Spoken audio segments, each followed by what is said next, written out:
What's up everybody, JJ Shankles, the Goat Toasters here, back with another episode of your Daily Tech News. Today we're doing an outdoor edition, getting out, enjoying this nice spring weather we're having. It's almost feeling like summer weather. It's getting quite hot out here. But let's get right into it. First story I wanted to tell you about is Google is trying to give away their free Nest Mini. It's like their Google Home Minis. Now it's called a Nest Mini because they bought the company Nest. And if you have a YouTube Premium subscription, you can now be eligible to receive a free Google Home Mini. Or if you don't have a YouTube Premium subscription, it might be a good idea to sign up for it if you're looking to purchase a Google Home Mini, to just get one for free. This is an interesting move for Google because they recently discontinued the Google Home Regular, and now they're giving away a bunch of Google Home Minis. Usually these types of things happen before a new release of a new product that will replace the previous product. They're trying to clear out a bunch of inventory of the Google Home Minis to replace it with what they're trying to come up with next, which might be soon, also coinciding with the release of the Pixel 4a, so it'll be interesting to see what they do in the next coming weeks. But if you're looking to pick up a Google Home Mini, I'll put a link in the description down below of where you can look to pick that up. And more news for you tinkerers out there. The Raspberry Pi 4 has come out with a new upgraded version with even more RAM packed in there. This newer one comes with 8 gigabytes of RAM, coming in at a cool $75. So now they only offer a 2 gigabyte, a 4 gigabyte, and 8 gigabyte. The 2 gigabyte comes in at $35, with the 4 gigabyte being $55. This new one coming in at $75 is definitely an upgrade, but if you're going to be using it for a more RAM intensive setting, you could use this as a small test PC to maybe try out Linux. 8 gigabytes of RAM gives you a lot of flexibility to be able to run a lot of large programs, and now you also have to run a 64-bit version of your operating system you're going to be running on here to be able to use the full 8 gigabytes of RAM. And on to the hardware realm. Big news from AMD. These might be some leaked benchmarks for their new 4000 series of their APU. These are CPUs with integrated graphics on it, and if these benchmarks are correct or even close to accurate, this could be a 90% increase on benchmarks over last year's version. AMD keeps making these monumental jumps every generation, and if they could pull off another one, this will leapfrog them way ahead of Intel. Wait, no, it's not leapfrogging, because to leapfrog, Intel would have to be ahead. Intel's still behind.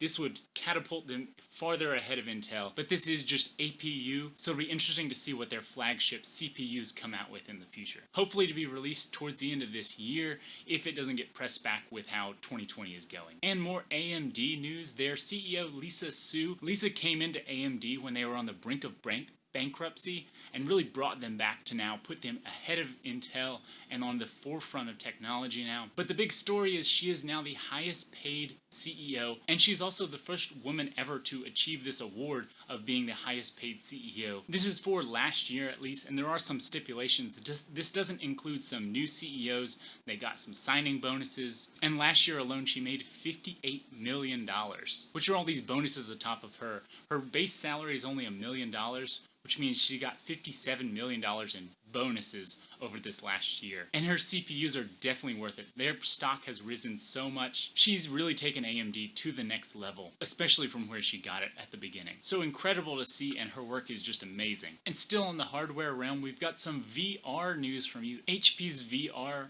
headset, the Reverb, might get a V2 coming out at the end of this year with quite a bit of upgrades on this one. This one might come with some Valve-created lenses on there. Valve created the Steam Index, which is I think one of the best VR headsets in the game right now. This one by HP might use those same lenses, being more of a gamer-centered. This will use full inside-out tracking, meaning the sensors are inside instead of a full room setup where you have to put sensors around the room to scan your head and see where you are. You normally have to connect these up to a PC, and there's typically a big cable that connects it all together.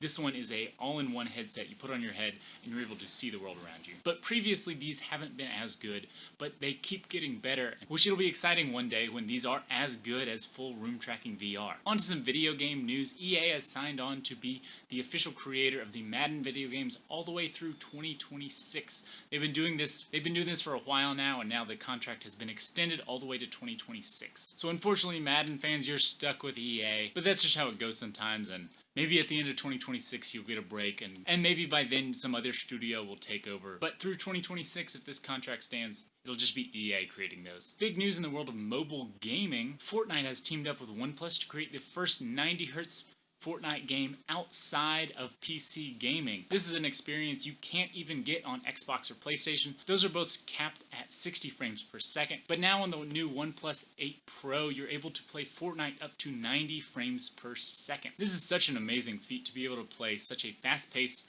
first-person shooter on a cell phone at 90 frames a second. High refresh rate phones and experiences are definitely the future. I know I'm still shooting at 30 frames per second because 90 is so fast. You don't need it for a lot of situations, but for fast-paced gaming, you definitely feel it and can experience it. And so it's incredible the tech that had to go into making a phone be able to play Fortnite all the way up to 90 frames a second. So if you have this phone, you can download it. I'll put a link down below. You can download it and play that game if you're into playing Fortnite on your phone. More news from OnePlus. They have severed their ties with McLaren. Previous generations, they always had a McLaren edition of some phones that would come out. They were slightly upgraded versions. Some just had a cool design on the outside, and they redid the software on the inside to give some custom icons or custom backgrounds to the phone to give it a little bit of a upgraded feel, and always had the McLaren logo printed on there somewhere. But the two companies have severed ties, and there will be no more McLaren editions of OnePlus phones for the foreseeable future, unless they get back together in the future. But for now, there will be no more McLaren edition OnePlus phones. Big news for fans of cheap phones and anime. Oppo is doing a special edition release of their Reno 2, decorated after the anime show Neon Genesis Evangelion. This show is coming up on its 25th anniversary, and so they've teamed up with Oppo to release only 10,000 of these phones. They're definitely going to go quick. Last year they teamed up with Gundam to release 30,000 phones for their special edition. Oppo is also teaming up to do a special edition of their Oppo Watch and their Oppo headphones. So if you're a fan of anime and budget electronics, this might be something to look into. I'll put the link in the description down below. But that about wraps up our news today. If anything I said was infactual or I missed a story you wanted me to mention, comment it down below. And while you're down there, comment, just say hello. I love to hear from you guys. And while you're down there, if you would hit the like and subscribe button, it really helps me out with the YouTube algorithm. But anyway, I hope you guys are having an amazing day out there. Stay safe, make sure you're washing your hands a lot, and I'll see you again tomorrow. Go Toaster out.